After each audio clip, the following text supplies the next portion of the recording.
রহমানের রহিম, আপনাদের সামনে একটা ভিডিও নিয়ে আসলাম। রোডটা হইলো নবীগঞ্জ রোড, আমাদের বানিয়াচং থানার ওই। তবে কৃষক কত বিপদে আছে একটু বলতেছি, আপনারা শুধু ভিডিওটা তুলে ধরলাম। একটি কৃষি ভাই কথা বলবেন, বলো। গাইরে সাইরে টাকা খার 3000 টাকা খান নাই আর খাট তোলে পানির তোলে গেছে 116 হনে আধা আধা কইরো নাই আপনার ইউনিয়ন কত নম্বর? 7 নম্বর ইউনিয়নের বাসিন্দা আপনারা? বড়ুরি গ্রাম 1 নম্বর ওয়ার্ড।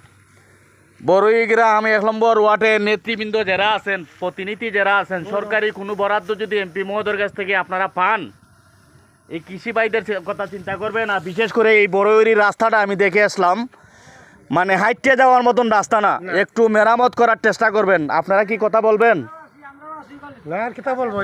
বলেন বলেন, আপনারা কি বলবেন? সব দাম তো লাগেছে খাওয়ারের। আপনার দেশের বাড়ি? দেশের বাড়ি টাঙ্গাইল, সিরাজগঞ্জ। আপনারা তো এখানে কে কাটতেছেন, কত করে কাটতেছেন? সত্য কথা বলবেন। 4000, 4500, 5000, 3500 কাটছেন মানে 3 জনে 4 জনে মিলিয়া? হ্যাঁ হ্যাঁ, তিনজনে চারজনে। তেরাতে বললো যে আধা দিয়ে দিছে না, আদিও করছি। আধাও দিয়ে করছো, ওইটাই তুলে ধরলাম যে সত্য কথা কইছেন নি। ওরা মানে যারা কাটছে এরাই বলতেছে যে আমরা আধা দিয়ে কাটছি। একটা কৃষি ভাই জমিনে কত করে যায় ভাই আপনাদের? একটা জমিনে 12-14 হাজার টাকা যায়, কিন্তু কাটাইবার বেলা এরা অর্ধেক দিছে। কৃষক কি পাইছে?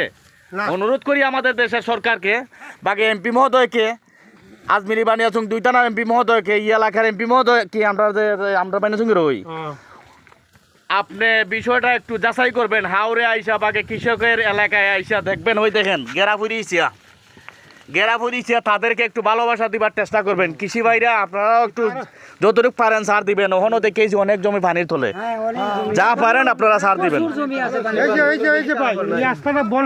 দেখাইছি আমি একদিন আসবো, বিকালে আসবো আমি যাই, আমার গাড়ির যাত্রী। আল্লাহ হাফেজ।